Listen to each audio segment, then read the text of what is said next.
Comenzando algo tarde, pero bueno. ¿Todo bien? Bien. ¿Diego? Ok, perfecto. Ok. Voy a tener que comprar una computadora más cara, mucha ya me fregaron. Ok. Vamos a comenzar. Oh. Ok, vamos a comenzar. Entonces, yo voy a estar, supongo que ya les avisaron, y yo voy a estar cubriendo a Adrián por algunas de las clases. Y básicamente estuve viendo un poco el programa de Adrián y si bien yo voy a hacer las cosas de una forma un poquito diferente, en espíritu creo que vamos a hablar de lo mismo. Este es un tema que yo aprendí de él, así que estamos muy conectados en esto. Avísenme si ven el pizarrón, si alcanzan a leer lo que escribo. Entonces, yo de lo que les voy a hablar es una pequeña introducción a la relatividad, una pequeña introducción y un poco repaso del tema. Vamos a tratar de cubrir hasta donde nos sea posible. Y bueno, tengo que decir que para mí la teoría de la relatividad, sobre todo la relatividad general, es uno de los pináculos de la civilización humana. ¿Okay? Está ahí con la novena sinfonía de Beethoven y la Capilla Sixtina. Es una cosa magnífica. Y es una teoría que tiene, además de ser muy linda desde el punto de vista teórico, tiene muchas aplicaciones prácticas. ¿Okay? Entonces, nuestro objetivo va a ser llegar, si lo logramos, va a ser llegar hasta el punto donde podamos entender esta ecuación. ¿Ok? Por supuesto, ahorita tal vez algunos de ustedes ya la entiendan, pero todavía no la hemos discutido ni la hemos motivado. Vamos a ponerle la constante cosmológica, que también es importante. Vamos a tratar de entender esta ecuación donde le voy a poner constantes, que es algo que voy a ir paulatinamente dejando atrás. Como buen físico teórico, soy muy poco cuidadoso con las constantes. Y lo que dice esta ecuación, por el momento no la tienen que entender, solo les voy a tratar de decir qué significa. Y lo que vamos a hacer durante estas, no sé, 4 o 5 lecciones es explicar qué quiere decir esto y cómo emerge de consideraciones físicas. Oh, espérame. Uh,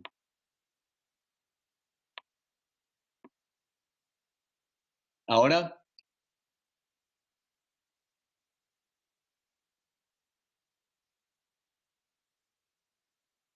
Diego, a ver,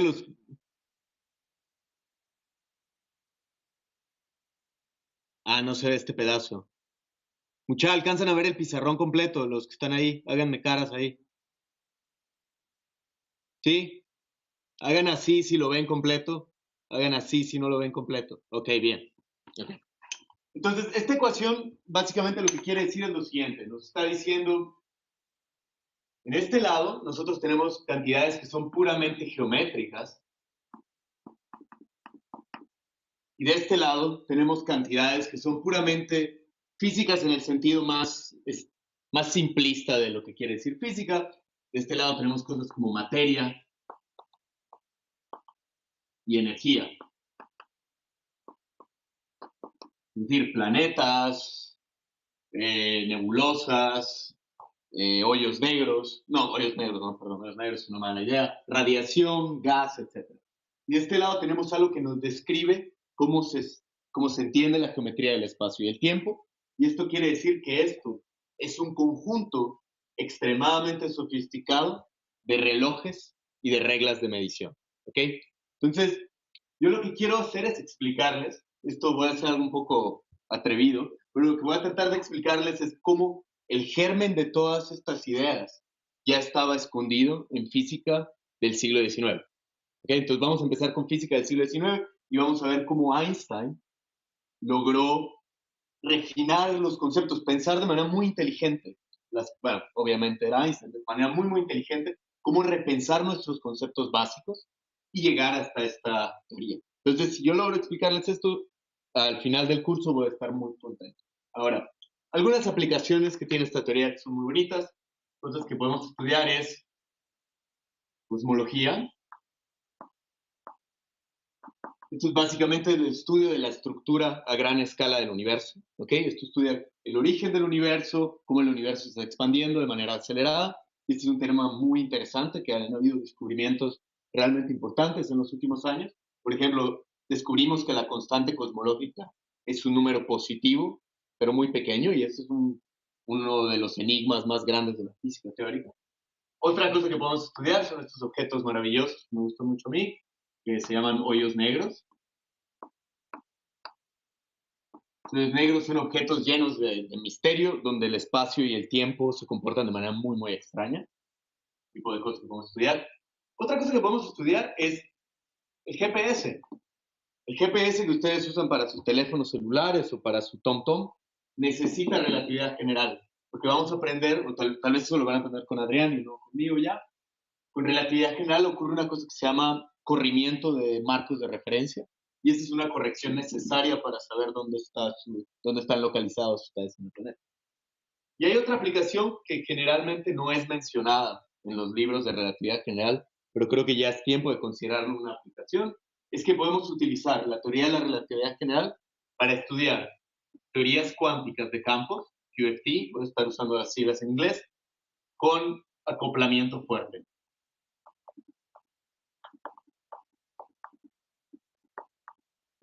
Estos son uno de los problemas físicos más difíciles del mundo. ¿Okay? Nosotros sabemos en general hacer teorías cuánticas de campos de manera perturbativa. Ustedes aprendieron tal vez en su curso de mecánica cuántica avanzada cómo hacer teoría de perturbación. Cuando ustedes querían estudiar el espectro de un sistema que tiene un hamiltoniano muy complicado, ustedes empezaban a perturbar cerca de un hamiltoniano simple. ¿Okay?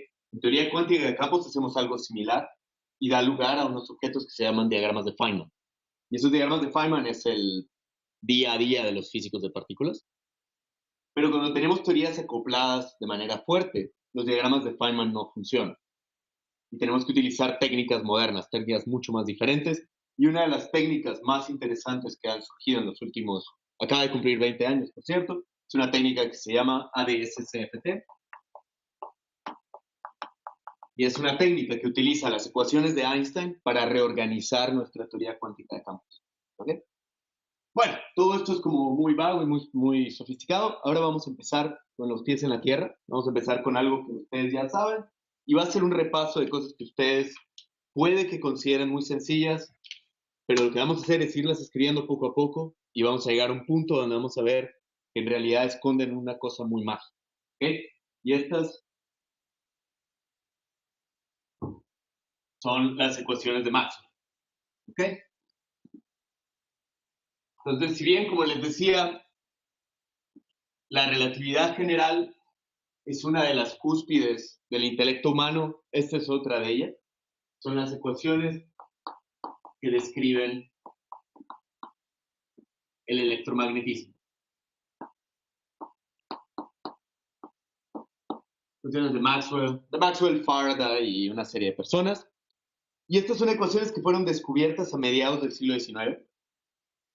Maxwell lo que hizo fue coleccionar una serie de observaciones pseudoempíricas hechas por varios científicos diferentes y las formalizó. ¿Okay? Y para formalizarlas, básicamente inventó lo que se llama cálculo vectorial, que no sé cómo se llama ahora el curso en la U, pero era análisis 3 cuando yo estaba ahí. El curso de cálculo vectorial fue básicamente inventado por Maxwell para poder escribir estos problemas. Porque una persona que se llamaba Faraday, que es uno de los más grandes físicos experimentales, Faraday tenía una manera muy intuitiva de describir estas cosas a través de líneas de flujo. Lo que hizo Maxwell fue traducir las líneas de flujo a matemáticas. ¿Okay? Y vamos a escribir estas ecuaciones y vamos a jugar un poquito con ellas.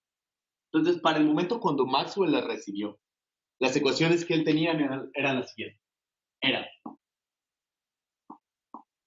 Son ecuaciones para el campo eléctrico y el campo magnético. Tenía que la divergencia del campo eléctrico era igual a la densidad de carga dividido una constante que se llama epsilon 0. Después les voy a decir cuál es esa constante. Voy a poner las constantes por las primeras clases y después vamos a empezar a deshacernos de constantes de manera consistente. ¿Okay? Pero por el momento nos vamos a poner. Es una cosa que se llama la ley de Gauss. Y esta ley básicamente lo que nos está diciendo es que si ustedes tienen un campo eléctrico y ustedes ustedes hacen una superficie en el espacio, ¿ok? Y saben que hay un campo eléctrico. Ustedes saben que el flujo de campo eléctrico a través de esa superficie es igual a la carga contenida dentro de esa superficie. Un resultado muy interesante de Gauss. De ahí tenemos la segunda, las voy a tratar de poner en este orden porque vamos a usar números. La segunda, que es otra observación empírica, es que si ustedes tratan de calcular, de hacer el mismo problema, agarrar una superficie y ponerle y ver cuánto flujo de campo magnético pasa a través de ella, ustedes descubren que eso es cero, y eso lo que quiere decir es que no hay monopolos magnéticos. ¿Ok? Esto quiero decir, no hay monopolos fundamentales. Eso quiere decir que los campos magnéticos siempre aparecen, las cargas magnéticas siempre aparecen con una positiva y una negativa, pero es muy interesante que en cierto tipo de sistemas auxiliares, cierto tipo de teorías donde electromagnetismo emerge, existen monopolos magnéticos. Entonces, mucho cuidado con tomarse esto de manera dogmática. De ahí tenemos, esta hasta donde yo sé no tiene el nombre de nadie. De ahí tenemos la tercera ley. La tercera ley es muy interesante y es una ley que fue descubierta por Faraday. Y esto fue algo que Faraday descubrió de manera puramente experimental. Y la ley de Faraday dice que el rotor del campo eléctrico es igual a el cambio, el negativo del cambio en el campo magnético. Esto quiere decir que ustedes tienen un campo magnético que está variando, ¿ok? Ustedes tienen un loop, ustedes sacan la integral cerrada en ese loop. El valor de esa integral cerrada es precisamente el cambio del flujo magnético a través de la superficie de ese loop. ¿Ok? Un resultado muy bonito y este es de Faraday.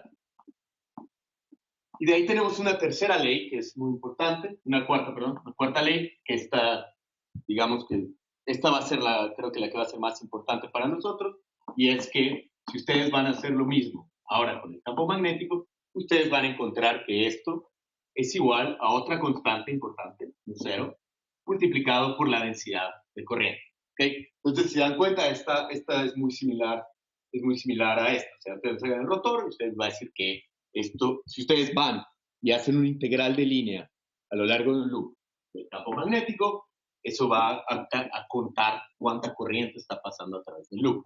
Y esta creo que hay que darle el crédito a Ampere. ¿Okay? Entonces tenemos estas cuatro leyes muy sencillas, porque al final son muy sencillas. En el tiempo de Maxwell estaban escritas de una manera muy, muy complicada. Y parecen todas muy bonitas. Maxwell las escribió así. Maxwell le escribió a Faraday y le dijo, mira, escribí tu ley. Faraday era un físico experimental, vieja escuela, casi no sabía matemática. Le dijo, mira, escribí tu ley en esta forma. Dicen que Faraday no se quedó como, bueno, no entendió nada. Maxwell tenía 24 años cuando escribió eso. Pero hay un problema con estas ecuaciones. Un problema que Maxwell se dio cuenta que había, y es que estas ecuaciones son inconsistentes.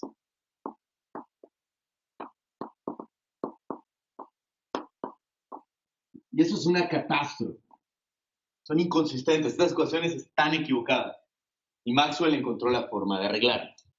¿Okay? Entonces, lástima que no podemos comunicarnos porque me encantaría ver si alguno de ustedes sabe en dónde está la inconsistencia de estas ecuaciones. Y la inconsistencia de estas ecuaciones está en otra propiedad muy sencilla. Y es que, digamos que yo a ustedes les doy un volumen y ustedes tienen carguitas adentro del volumen. Tienen electrones o lo que sea.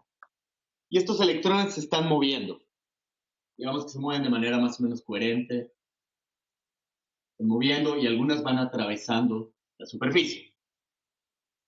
Este tipo de objetos, esta conservación de cargas, ustedes van a asumir que las cargas no aparecen ni desaparecen. Cargas moviéndose son una corriente. Y esto lo que implica, el hecho de que las cargas no aparecen ni desaparecen, es una cosa que se llama ecuación de continuidad. Lo que nos dice es que el cambio en la densidad de carga, o sea, cuánta carga cambia dentro de esta cosa, tiene que ser igual a la divergencia de la corriente. Esto es algo casi obvio, ¿verdad?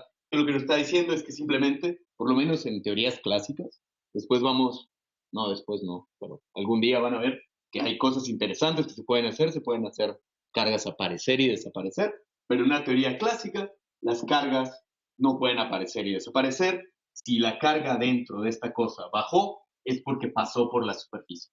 ¿Ok? Esto es algo bastante obvio y esto se llama una ecuación de continuidad. Resulta ser que la ecuación de continuidad es inconsistente con las ecuaciones de Maxwell. Con las ecuaciones de Maxwell como están escritas ahora. Y esto es un desastre, ¿verdad? Y ahora lo que quiero es que veamos dónde está la inconsistencia.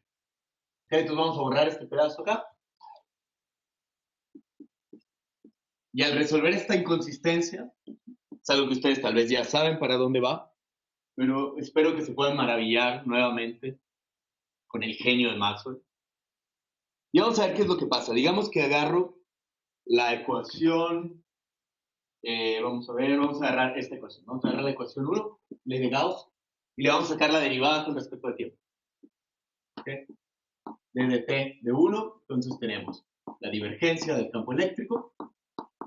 Y la estoy agarrando porque precisamente quiero hacer esto. ¿Se recuerdan? Este es el lado derecho de nuestra ecuación, perdón, el lado izquierdo de nuestra ecuación de continuidad. Y ahora podemos utilizar la ecuación que tiene, podemos usar la ecuación de continuidad ahora, ¿ok? Y esta cosa tiene que ser igual a ¿qué? Esta cosa va a ser igual a menos la divergencia de J, y tenemos el epsilon 0 ahí, ¿ok? Y ahora noten lo siguiente, si ustedes ahora utilizan la ecuación 4, entonces aquí usamos continuidad, ¿verdad? Ahora ustedes agarran la ecuación 4 y lo que se dan cuenta es que van a tener que pegarle a esto con una divergencia. Entonces le están pegando a esto de este lado. ¿Ok? ¿Y esto qué es igual? La divergencia de un gradiente. Igual a 0, ¿verdad? Entonces, es igual a 0. Y esto lo que nos está diciendo, conclusión que tomaría una persona que se toma esto como ley divina en lugar de pensarla en detalle, es que es imposible, no, este color está malo, es imposible mover cargas. Eso es lo que implicaría esto, ¿no? Porque aquí estaríamos llegando a la conclusión de que la densidad de carga en una región debe ser siempre constante. Y todos sabemos que esto es falso, ¿verdad? Este enunciado no puede ser verdadero. ¿Ok? Esto es lo que nos está diciendo que nuestras ecuaciones fundamentales del electromagnetismo nos están diciendo algo terriblemente estúpido. Y fue Maxwell la primera persona que se dio cuenta de que esta teoría nos estaba diciendo algo tonto. Entonces, Maxwell hizo lo siguiente, y es increíble lo que hizo Maxwell, porque parece muy tonto, pero es genial. Maxwell dijo, bueno, ¿qué tendré que poner yo de aquí de este lado, para que estas ecuaciones sigan todas funcionando, pero no me salga cero de este lado? Maxwell lo que se dio cuenta es que tenía que agregar un término, perdón, este color, malísimo, tenía que agregar un término que era más, creo que es más, sí, mu 0, epsilon 0, de t. Entonces Maxwell lo agregó y se dio cuenta, esto quiero que lo hagan ustedes en casa, revisen que las ecuaciones siguen siendo consistentes y ahora ustedes pueden tener movimiento de cargas. Esto permite que haya movimiento de cargas. Este cambio inocente, entonces primera cosa que tenemos que hacer un cambio como este tipo. Maxwell aquí resolvió el problema de la ecuación de continuidad, pero hay una pregunta que ustedes siempre deben de hacerse cuando decían modificar una teoría. Siempre. ¿Por qué nadie se dio cuenta antes? ¿Ok? Es un acto muy, muy importante. Y la pregunta, me encantaría poder hablar con ustedes, es, ¿alguien se da cuenta por qué nadie observó esto empíricamente? ¿Cómo se darían cuenta de que esto es verdad? La manera de verlo, y es importante esto, es que la constante enfrente de este término es un número muy pequeño. ¿Ok? Entonces lo que pasa es que cuando gente como Faraday y Ampère hicieron estos experimentos, este efecto era mucho más pequeño, pero es realmente importante para la consistencia. ¿Okay? Entonces esto nos da dos lecciones, una de humildad, que uno siempre tiene que revisar por qué los anteriores no lo vieron, y otra es no ser fanático de las observaciones empíricas. A veces hay que ser valiente y agregar algo que tal vez no ha sido observado, ¿okay? y ver hasta dónde nos lleva. ¿Okay? Este número, solo les digo rapidito, mu 0 epsilon 0 en unidades internacionales. Esto es más o menos del orden 1 sobre 10 a la 16. Es un número muy, muy pequeño. ¿Ok? Listo. Entonces ahora tenemos las ecuaciones de Maxwell. Y cuando Maxwell terminó de escribir, si tienen preguntas, por favor, háganlas. ¿Ok? Es importante ver si ustedes están entendiendo. Espero que todo esto sea contenido más o menos familiar para todos. Ok, entonces ahora que tenemos nuestras ecuaciones de Maxwell corregidas, Maxwell dice, bueno, vamos a ver qué implicaciones tienen estas ecuaciones. Y Maxwell descubre algo maravilloso. Dice, bueno, vamos a estudiar el problema más sencillo posible. Y el problema más sencillo posible es trabajar en el vacío. Y trabajar en el vacío quiere decir que ponemos las cargas y las corrientes igual a cero. ¿Ok? Me parece el caso más sencillo. Y lo que hace Maxwell ahora es manipular un poquito las ecuaciones. Y lo que va a hacer es lo siguiente. Vamos a calcular el cambio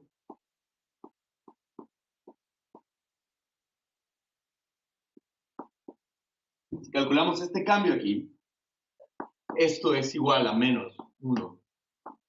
Es un cálculo sencillito que pueden hacer todos, pero les voy a dar un par de técnicas que me parecen útiles para el futuro del curso. Voy a escribir que esto es igual a esto. ¿Ok? Tienen esta ecuación bastante sencilla. Y ahora lo que vamos a hacer es que vamos a abrir estos gradientes y vamos a usar por primera vez la notación de Einstein. ¿Ok? La notación de Einstein lo que va a hacer es que nos va a decir que si ustedes ven dos índices repetidos en una expresión, quiere decir que están sumando sobre ello. Lo voy a escribir abierto y después les voy a explicar dónde irían las sumas. Entonces esto se puede escribir como 1 mu 0, epsilon 0. Y ahora, a ver, vamos a tener cuidado con los índices. Epsilon, KLM le puse, KLM. Ojalá se lean los índices. D, L, E, M. ¿Okay? Esto es un gradiente, ¿viste? Esto es precisamente hacer un producto cruz. ¿Okay? El símbolo de Levi-Civita lo que hace es calcular producto cruz. Es un producto cruz entre este objeto y la derivada. ¿Okay? Y lo estamos haciendo dos veces. Voy a necesitar un poquito más de espacio. Perdón. Tenemos aquí el menos la constante. Y ahora vamos a tener aquí epsilon y JK. ¿Okay? Y este tiene K y aquí tenemos D, J. ¿Ok? Este sería esta expresión que está acá y tenemos un menos que no le ponemos más. ¿Ok? Espero que todos estén familiarizados con el símbolo de Levi-Civita. Si no, vayan a Wikipedia y busquen qué quiere decir. Ahora, cuando les digo que estoy usando notación de Einstein, quiere decir lo siguiente. Si ustedes ven aquí tienen M y M repetido. Esto quiere decir que este objeto en realidad tiene una suma desde que M es igual a 1 hasta 3. También tienen L y L repetido. Quiere decir que tiene una suma desde que L va igual a 1 hasta 3, etc. Pero lo que se dio cuenta Einstein es que en realidad no necesitamos escribir todas esas sumas, porque podemos hacerlo solo así. ¿Okay? Einstein decía que esa es su contribución más grande a la matemática. Creo que tiene razón. Y ahora, perdón, voy a borrar esto. Recuérdense que la ecuación de Maxwell tiene un pedazo. ¿Okay? Y ahora lo que vamos a usar es una propiedad muy interesante del producto de epsilon. Esta es una constante, entonces lo podemos sacar de la derivada. Y les quiero recordar una propiedad que si no la saben hay que demostrarla. Y es que cuando ustedes tienen un producto de Levi-Civita, JK, KLM, ¿okay? Esto es igual a una diferencia de deltas de Kronecker y ahora tienen que poner los índices en el orden correcto. Sería IL, tienen que preservar las simetrías de esto. IL, KM, IM, K, KM. Entonces, IL, KM, IM, KL. Por favor, revisen esto. Recuérdense que el símbolo de Levi-Civita es un objeto que es Si tienen epsilon 1, 2, 3 es 1, y de ahí todas las demás permutaciones es simplemente menos 1 a la potencia de la permutación. ¿Ok? Espero que sepan esto de su curso de álgebra lineal. Si no, les voy a dejar unos ejercicios para que se pongan pilas con eso. Entonces, ahora lo que vamos a hacer es que, por favor, mírenla, pónganla acá. Vamos a poner esto aquí enfrente, ¿verdad? Entonces tenemos epsilon, epsilon y esta doble derivada. Y ahora lo que vamos a hacer es contraer índices. ¿Ok? Entonces, pequeño ejercicio. El primer ejercicio, que es un ejercicio súper fácil, es usar esa identidad que les dije y demostrar que esta cosa, ejercicio 1, es igual a 1 sobre mu0 epsilon 0 y el signo es bi nabla e, ¿ok? Y noten que esto va a ir saliendo, esta cosa, nabla e, es un producto punto, entonces quiere decir que esto en realidad es un dj-ej, por ejemplo, ¿ok? Menos, les voy a decir ahorita qué es esto, ¿ok? Entonces, noten que cuando yo le pongo un índice a la e, quiere decir la iésima componente del vector e, ¿ok? Este objeto es el laplaciano, no solo para recordarles, ¿cómo se escribe esto en notación de Einstein? Es di, con el mismo índice, ¿verdad? Se recuerda el laplaciano, no es nada que sea la derivada de x al cuadrado más de y al cuadrado más de z al cuadrado. ¿Okay? Esto es lo que les debería salir, entonces acabamos de encontrar que la segunda derivada con respecto al tiempo del campo eléctrico, ¿ok? Es igual a este vector que está aquí. Ahora, como habíamos hablado, estábamos estudiando el caso sencillo donde no hay cargas ni corrientes. Entonces quiere decir que ρ es 0, es igual a ρ, esto es 0, ¿verdad? Y vamos a ver a dónde llegamos. ¿Qué encontramos? Es que cuando ustedes estudian la teoría de Maxwell en el vacío, les sale, no me gusta este signo. Creo que aquí es un más, me debo haber equivocado. Por favor, revisen esto. Sí, este es un más, ¿ok? Es un más. Pero háganlo ustedes de cualquier manera. Igual a nabla n, ¿ok? Son los vectores, ¿no? Espero que todos sean capaces de reconocer una ecuación que se ve de esa forma, ¿ok? Esto es una ecuación de onda, ¿verdad? Entonces simplemente estas ecuaciones de onda que aprendemos en nuestros cursos básicos. Pues veamos lo que acaba de hacer Maxwell. Maxwell acaba de agarrar su teoría, agarrar estas 4 ecuaciones, se dio cuenta que había una inconsistencia, corrigió la ecuación, puso las cargas y las corrientes a 0, y de ahí descubrió que estas ecuaciones implican la existencia de una onda viajera. ¿Okay? Recuerden, si ustedes se recuerdan de su curso de oscilaciones, esta es la velocidad al cuadrado con la que se propaga la onda. Y lo que hace Maxwell es que descubre que la consistencia de electricidad y magnetismo implica la existencia de ondas que se propagan con una velocidad v al cuadrado igual a mu 0 epsilon 0. ¿Okay? Y esos números, si ustedes agarran esas constantes y las escriben, esto es aproximadamente 3 por 10 a la 8 metros por segundo. Y Maxwell se ganó el premio Nobel, pero no existía en ese momento, pero esto hubiera sido una predicción ganadora del premio Nobel, porque lo que acaba de hacer Maxwell es explicar el origen de la luz. Esta velocidad es la velocidad de la luz, y Maxwell nos acaba de enseñar que la luz no es nada más que campos eléctricos y magnéticos que se propagan por el espacio. ¿Ok?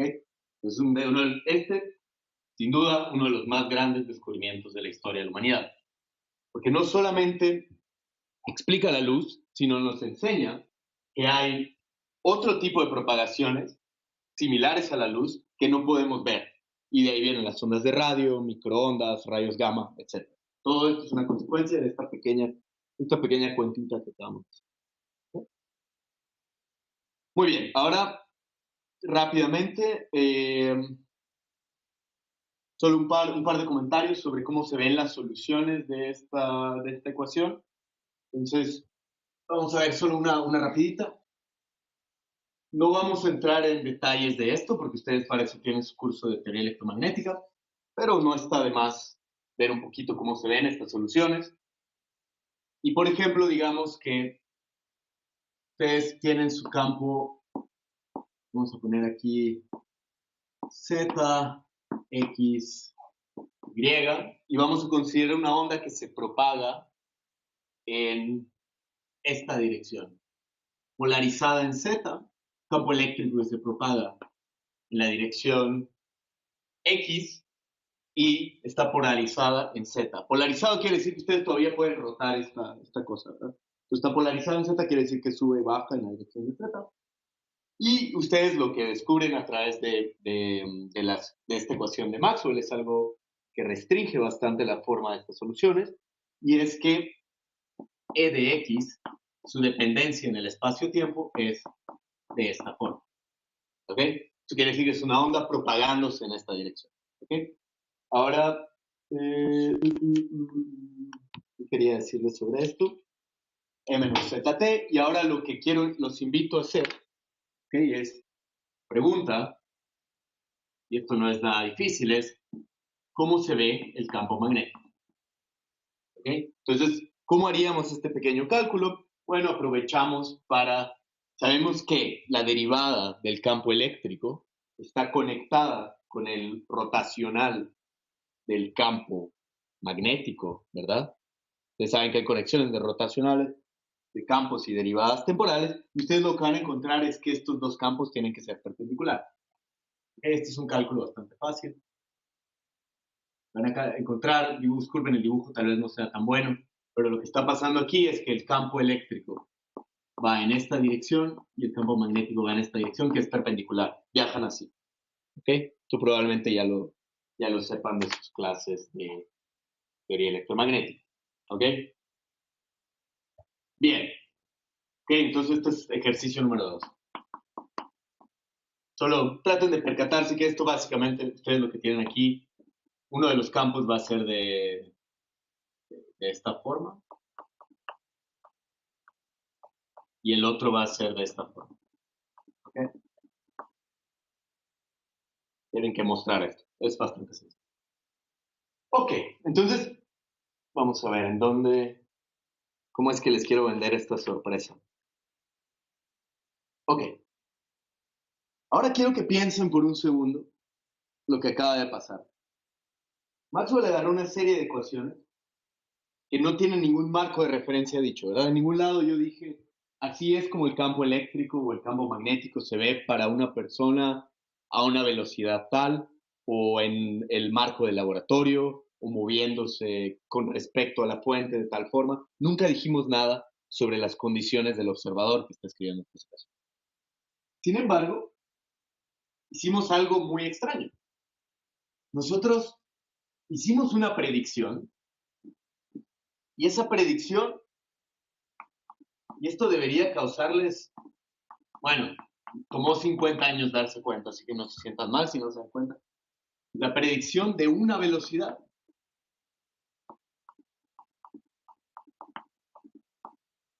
Pero eso es rarísimo. ¿Una velocidad con respecto a qué? Yo agarré mis ecuaciones, predigo una velocidad con respecto a qué. No he dicho con respecto a qué. Tomó el genio de Einstein darse cuenta de cuánto es esto un problema. ¿Y esto por qué? Porque nosotros aprendimos, gracias a otro de nuestros titanes, Galileo, que eso de estar hablando de velocidades en términos absolutos no tiene sentido. Y eso estaba escrito, está en los diálogos, en el famoso, los diálogos estos con Simplicio, los diálogos concerning sobre dos sistemas del mundo, en español. En los diálogos él habla de, tiene un pasaje interesante donde dice, imagínate que vos vas en un barco y ese barco está en aguas calmas. y en ese barco hay una mosca y esa mosca está volando alrededor tuyo. La mosca, el comportamiento de la mosca y vos es exactamente el mismo que si estuvieses en tierra. Y eso lleva eventualmente al principio de relatividad de Galileo, donde Galileo nos dice que nos podemos cambiar de marco inercial, ¿ok? Marcos moviéndose a velocidad constante, y las leyes de la física no se van a dar cuenta, ¿ok? Es una de las piedras angulares de toda la mecánica clásica, ¿ok? Entonces, ahora estamos diciendo que una teoría que parece ser una teoría fundamental contradice el principio de Galileo, ¿ok? Ahora, teoría de la relatividad, cuando Einstein se refiere a la relatividad como teoría de la relatividad, quiere decir que lo que está tratando de hacer es de reconciliar esta predicción de Maxwell con los hechos observados por Galileo, ¿ok? Y lo que vamos a tratar de entender es cómo se resuelve ese problema. De eso se trata la teoría de la relatividad. Bueno, ahora, como les decía, este problema nos tomó 50 años más o menos resolverlo. Y a ver, Maxwell debe haber publicado esto en 1850 y tantos, y el paper de Einstein sobre la electrodinámica de los cuerpos en movimientos fue en 1905. Unos 50 años darnos cuenta de qué fue lo que pasó. Pero como nosotros tenemos menos tiempo, voy a tratar de hacer un poco de trampa. Y la manera de entender este problema realmente es usar buena notación. ¿Okay? Las ecuaciones de Maxwell están escritas en una notación que no revela su característica más profunda. ¿Okay?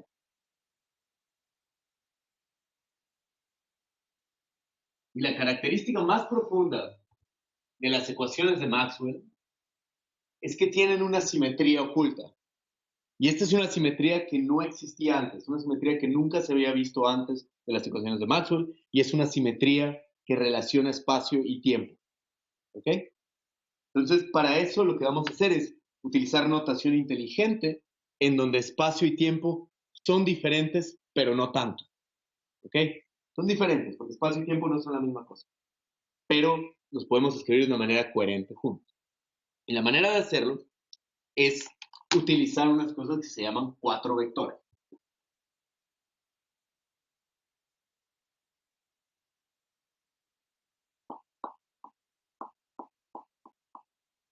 La idea de 4 vectores es que, por el momento, después vamos a ir poniendo más estructura, es que vamos a estudiar, en lugar de enfocarnos en el estudio de lugares a cierta hora, vamos a usar diagramas en donde ponemos eventos.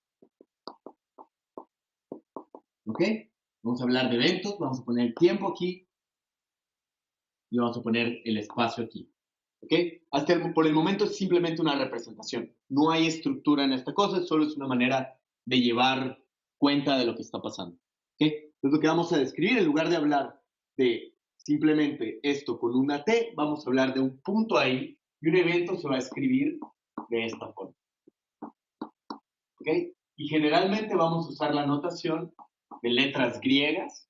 Las letras griegas van a ir 0 hasta 3, 0, 1, 2, 3, y las letras latinas van a ir de 1 a 3. Entonces, espacio van a ser letras latinas y el espacio-tiempo, ¿cómo se llama esta cosa? Espacio-tiempo, van a ser letras griegas. Ok, entonces vamos a hablar de eventos y lo que vamos a tratar de hacer es empaquetar todas las cosas que van en la ecuación de Maxwell. Vamos a tratar de empaquetar en 4 vectores, ¿ok? Para que no sea tan diferente espacio y tiempo. ¿Ok? Por supuesto, esto lo hacemos con la ventaja de que Einstein ya nos dijo qué es lo que va a pasar. ¿Ok?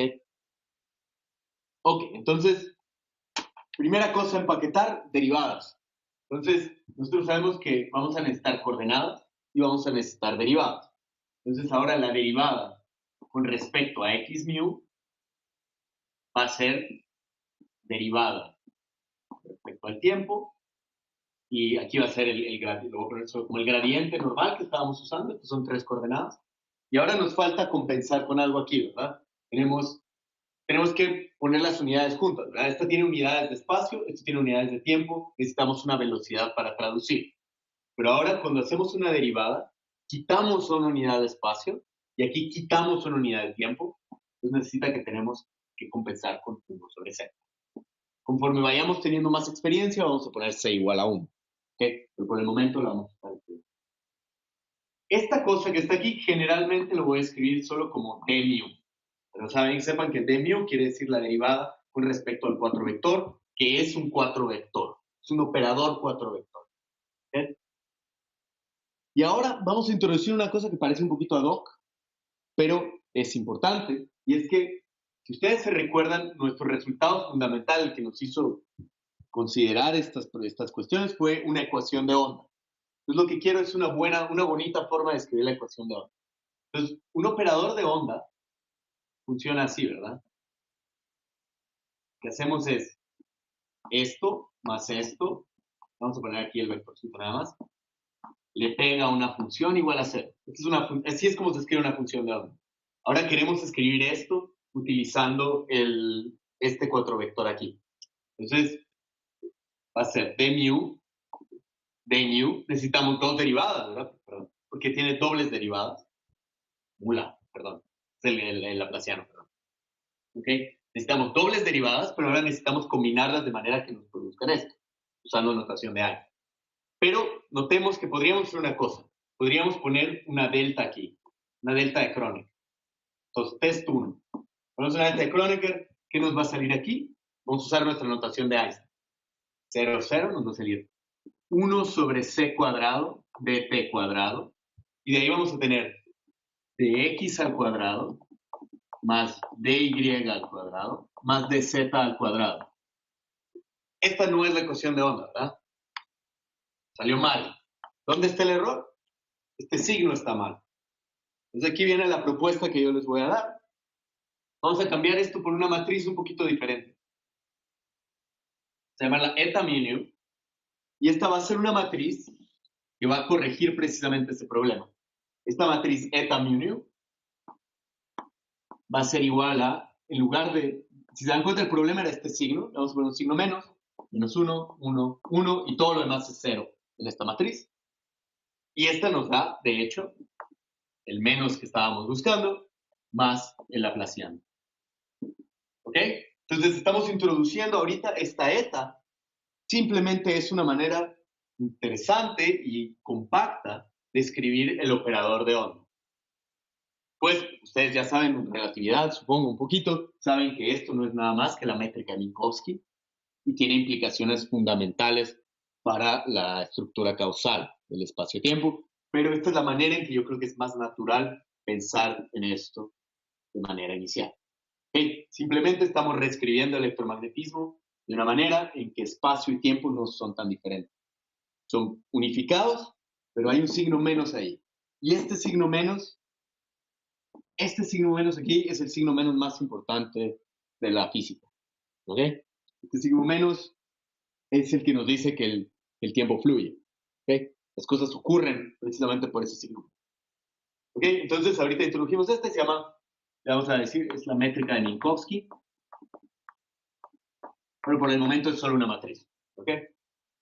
Listo. Entonces, ¿qué más necesitamos para combinar nuestras cosas? Ya tenemos coordenadas, tenemos derivadas, tenemos nuestro lindo operador de onda. Y ahora lo que queremos es escribir las ecuaciones de Maxwell, entonces necesitamos agregar los campos eléctricos y magnéticos. ¿Okay? Pero, por el momento, simplemente sabemos cómo construir 4 vectores.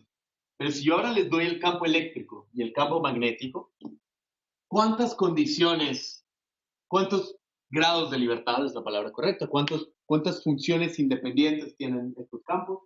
Tenemos 3 para el campo eléctrico, 3 para el campo magnético. Eso no lo podemos empaquetar en un 4 vector, ¿verdad? Porque el 4 vector tiene 4 componentes, estamos fregados. Pero si nos ponemos a recordar un poquito cómo hacemos nuestra teoría electromagnética cuando estamos en los cursos básicos, es que sabemos que hay una manera auxiliar de escribir los campos eléctricos y magnéticos. Y es que vamos a introducir potenciales. ¿Se recuerdan? Espero que ustedes pueden escribir el campo magnético, por ejemplo, como el rotacional de un vector. Este es un vector A, que se llama potencial vectorial magnético, creo que le dice la gente. Y el campo eléctrico lo podemos escribir como el gradiente de una función, ¿ok? Esto es electrostática, menos la derivada con respecto al tiempo de este vector de acá. Otra señal aquí interesante de que espacio y tiempo, cuando hablamos de electromagnetismo, tienen algo que ver. ¿Okay? Otra señal interesante.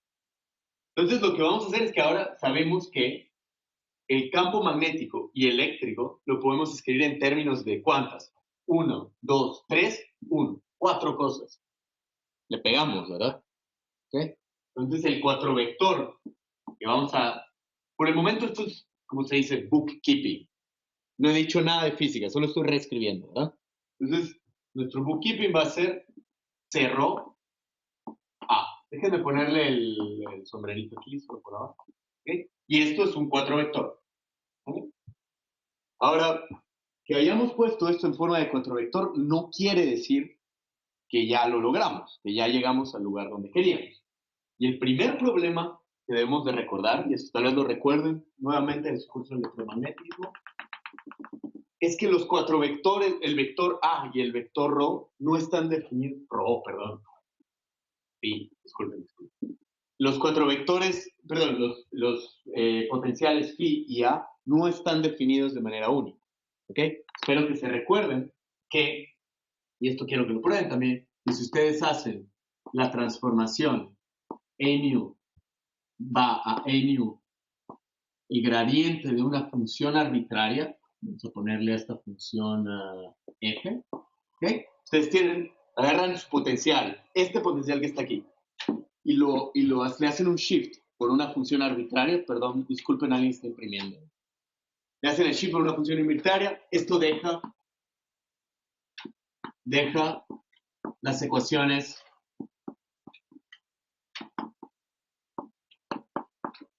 de Maxwell invariantes. Esto quiere decir que la física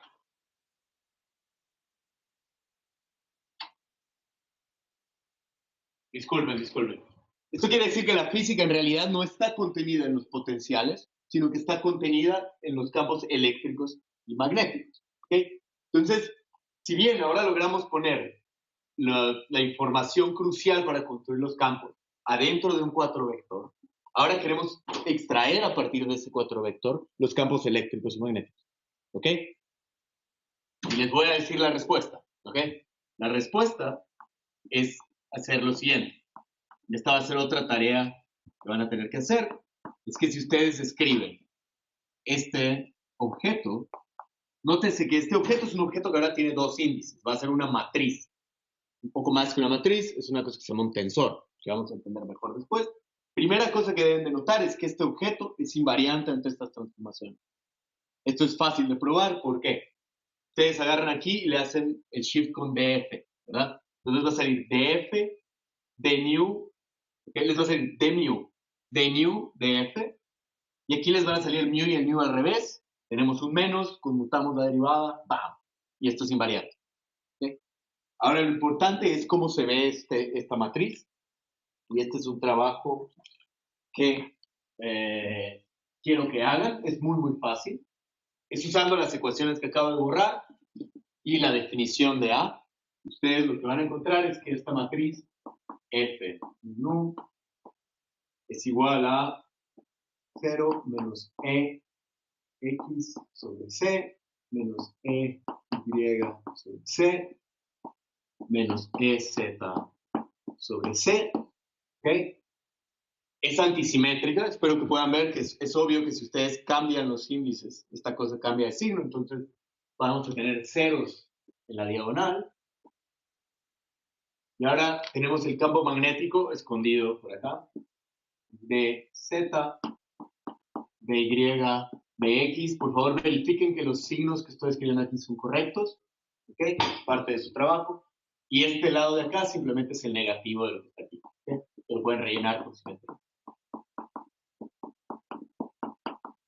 ¿Ok? Entonces, miren qué bonito. Tenemos una forma de agarrar y organizar en términos de objetos en 4 dimensiones nuestro campo eléctrico y magnético. Y a priori podríamos haber contado. Argumentos de conteo son importantes aquí. Teníamos 6 grados de libertad, 3 magnéticos, 3 eléctricos, y es una matriz antisimétrica, 4 dimensiones. 4 por 3 es 12, dividido 2 es 6, ¿verdad? Entonces, la única forma en que habríamos podido organizar esos 6 grados de libertad era dentro de una matriz antisimétrica. Por supuesto, yo lo hice de una manera diferente aquí, pero podrían haberlo hecho de esta forma si son rusos. ¿Ok? Y de esto vamos a extraer una fórmula que es más o menos útil, y es que F, la componente 0 es Pregunta. esta. 0i 1, 2, 3 es nada más que menos la iésima componente del campo eléctrico sobre C. ¿Okay? Y para extraer el campo magnético, hacen que F y J, ¿okay? Las IJ. Una pregunta. Estos son sus términos aquí, es epsilon y J, K, de K. Recuerden que aquí ustedes tienen. Tenemos una pregunta. Sobre K. Nunca se olviden de eso. ¿Okay? Y esta es la manera como ustedes pueden extraer los campos eléctricos y magnéticos. De regreso. Ahora, nuevamente, simplemente estoy reescribiendo cosas. Una pregunta. Falta reescribir una cosa. ¿Qué más nos faltaba? Las coordenadas, derivadas, campos eléctricos y magnéticos. Nos faltan las fuentes, ¿verdad? Pero las fuentes ya son un vector. Las fuentes, con las fuentes me refiero a la densidad de carga y la densidad de corriente. Esos los podemos poner juntos fácilmente. Tenemos ρ y tenemos j, que ya es un vector. Y lo que necesitamos, esto hay que revisar siempre las proporcionalidades, es ρ por c. Y así tienen las mismas unidades. Siempre revisen que las cosas tengan las mismas unidades. ¿Se dan cuenta? Esto es densidad de carga, esto es densidad de carga en movimiento. ¿Ok? Entonces quiere decir que aquí hay una velocidad extra que aquí no está. Entonces ponemos C. ¿Ok? Listo. Y aquí está donde está el resultado bonito. ¿Ok? Ahora es donde, por lo menos en un principio, nos va a pagar escribir de esta forma unificada todos estos objetos. Es que las ecuaciones de Maxwell es un menos.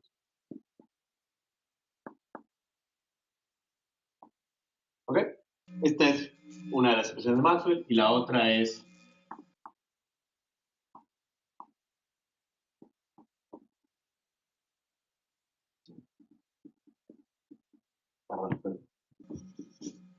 incluso una persona como yo que no recuerda de nada se puede recordar de cómo se escriben.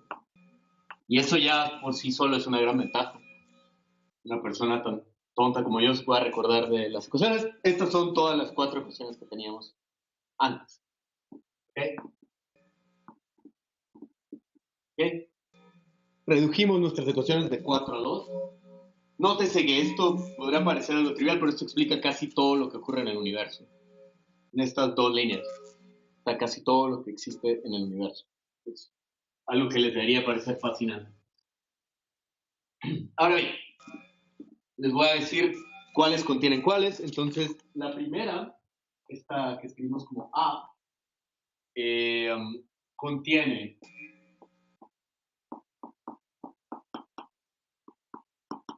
esta y contiene, bueno, esto debería ser obvio, debería saberlo, pero bueno, contiene un 0J más un 0, 0, de E, de T, ¿ok? Estas dos están contenidas en la primera, son las que tienen fuentes de este lado, ¿verdad? Y en la segunda están contenidas las ecuaciones, obviamente como no hay nada del lado derecho, son las que no tienen cargas, ¿verdad? ni corrientes, que son las ecuaciones de no monopolos. Perdón, se me olvida poner todas estas cosas. Las ecuaciones de la ecuación de no monopolos y la ecuación de Faraday. Y ahorita yo voy a hacer una para ustedes, les voy a mostrar cómo estas ecuaciones son equivalentes a estas ecuaciones, pero esta es la primera tarea y es un rito de paso, creo que Rodrigo, perdón, disculpa, que Diego ya la hizo, pero de ahí los demás, me gustaría que lo hicieran. La tarea es mostrar esto.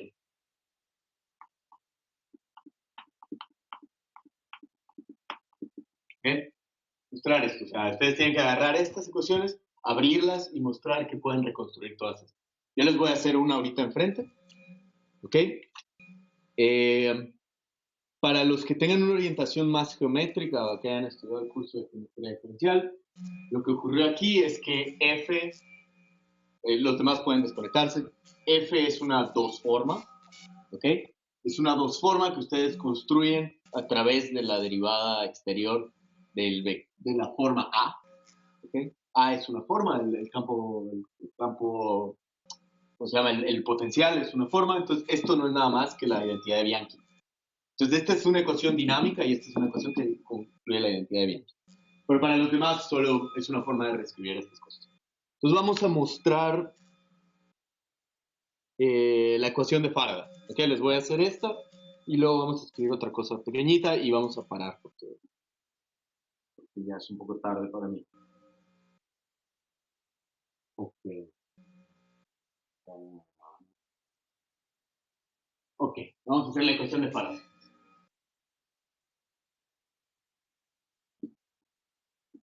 Por favor, hagan este ejercicio. Es un ejercicio que toda persona que estudia física tiene que hacer al momento de su vida. Entonces, lo que vamos a hacer para extraer la ecuación de Faraday va a salir de este de aquí. ¿Okay? Porque la ecuación de Faraday ya sabemos, y esto es una cosa que les puede ayudar, ya sabemos que no tiene nada del lado derecho. No tiene cargas, corrientes. ¿No? Entonces, para la ecuación de Faraday lo que vamos a hacer es escribir dk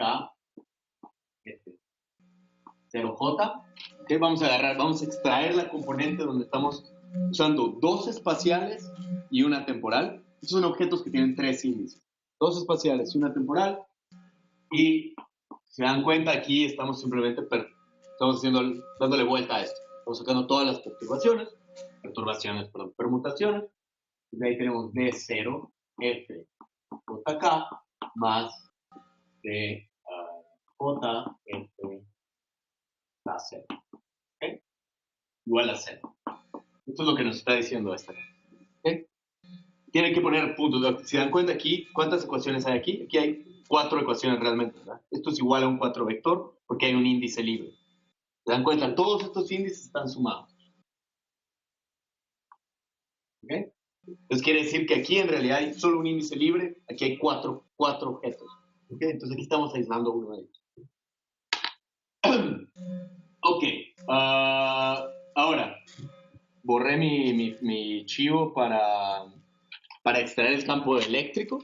Pero si se recuerdan, yo les había dicho que el campo eléctrico, ¿qué era? El campo eléctrico era la primera columna del tensor de Faraday, que eran los F0 algo. ¿Okay? Esto es un campo eléctrico y aquí tenemos otro campo eléctrico. Lo primero que logramos observar. ¿Okay? Entonces vamos a escribir eso. Tenemos, vamos a reorganizarlo de manera que tengamos dk, campo eléctrico J, sobre C. Ahí tenemos dj, campo eléctrico B. Ojo de dónde viene este índice. Este índice viene de que yo estoy volteando estos dos. Y como este es un objeto antisimétrico, tengo que pagar con un signo menos. Más. Y aquí en esta sabemos que esas FJKs capturan los campos magnéticos, ¿verdad? Son las otras entradas en nuestra matriz. Y esto va a ser epsilon. Y JK, tenemos una derivada respecto al tiempo. La componente 0 es tiempo, pero tenemos que pagar con una C. ¿Ok? Porque la derivada, la ceroésima, la componente 0 de este gradiente es 1 sobre C derivada con respecto al tiempo, que es esto que tenemos aquí, del campo magnético. ¿En qué componente? Vamos a decir, perdón, y vamos a ponerle L. Vamos a ponerle K, perdón, no te preocupen tanto por los nombres. A ver, una cosa bonita de la relatividad es que si se les pone un índice, lo saben dónde está. Entonces, tiene índices KJ, J, aquí también, JK, y, perdón, este debería ser J, sí, JKL. Ok, listo. Entonces, tienen que tener JK libres y todos los demás índices sumados. Y ahora ustedes lo que se dan cuenta es que esto no es más, si se dan cuenta, es una forma antisimétrica de sacarle la derivada a esto. Ustedes se deben dar cuenta que estas combinaciones antisimétricas son un producto cruz, ¿verdad? Entonces quiero que por favor se den cuenta de cómo funciona esto. Esto no es nada más que C, ¿ok? Y este de aquí es todavía más fácil. Este de aquí no es nada más que 1 sobre C derivada con respecto al tiempo. ¿Okay? Y esta es la ecuación de Faraday, ¿verdad? ¿Okay? De hecho podemos borrar la C porque la C está en los dos lados. Y tenemos la ecuación de Faraday. Les garantizo que pueden hacer los mismos, y tienen que hacerlo, los mismos juegos con todas las demás ecuaciones de Maxwell. Ahora, por el momento, puede que no les parezca que tenga muchas ventajas escribir las ecuaciones de Maxwell de esta manera, pero vamos a ir viendo que es increíblemente útil. Como primer ejemplo de por qué es útil, vamos a deducir la existencia de ondas rapidito. ¿Cómo sacamos la existencia de ondas? Y van a ver que esto es estúpidamente fácil. Agarremos, ahora vamos a agarrar las ecuaciones de Maxwell en el vacío, ¿ok? Vamos a agarrar qué era lo que estábamos haciendo antes, agarramos esta, quiere decir esta derivada igual a 0, y le pegamos con d mu. De mu, entonces tenemos d mu, f, mu, perdón.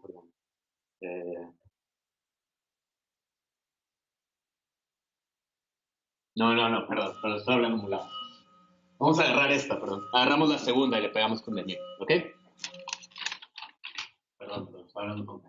Vamos a pegarle con d mu y vamos a ponerla en qué orden. Vamos a decir que tenemos d mu, f, mu, sigma, más todas las cíclicas. Ahorita vamos a ver qué pasa con todas las cíclicas. Nuevamente, como les decía, esto tiene todas las cíclicas. Entonces, vamos a ver, el primer término es d mu, f, mu, sigma. ¿Ok? De ahí, ¿qué va a pasar con las otras? Vamos a ver una de las cíclicas aquí.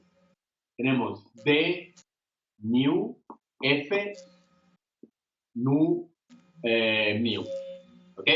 Y le estamos pegando con el d mu de afuera.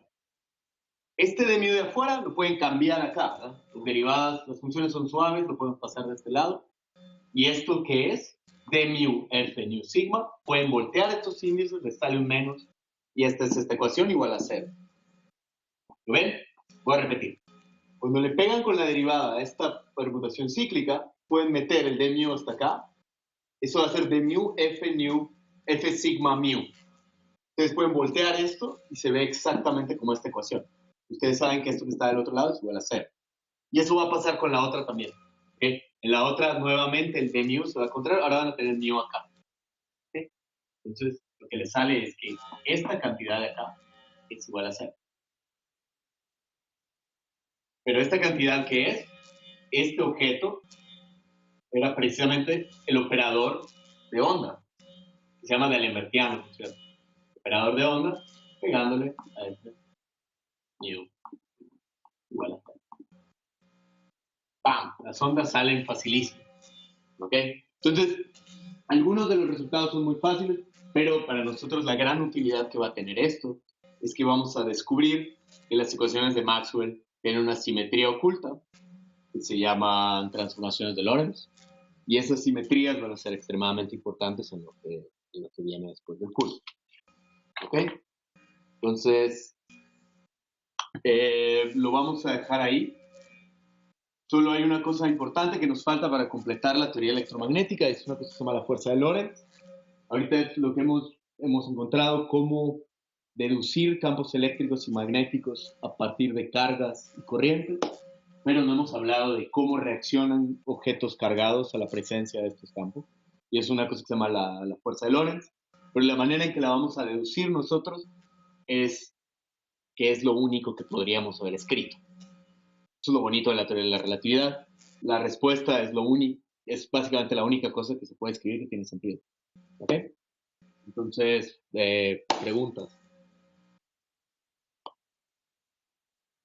No sé cómo funciona esto, la verdad.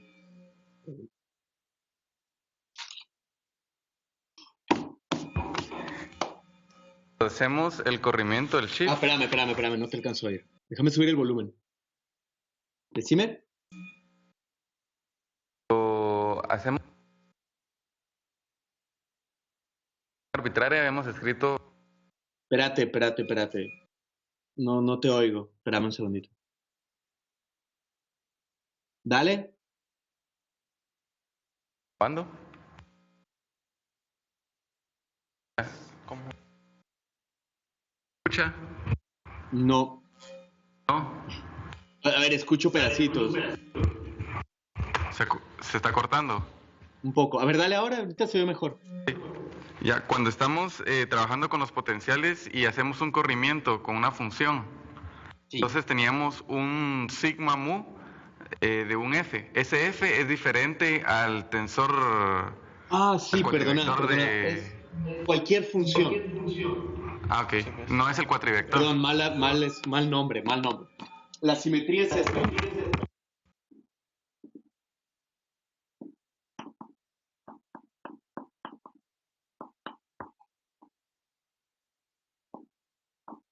De las cuatro, de tiempo y las coordenadas.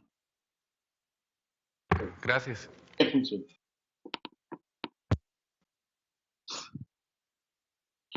¿Algo más?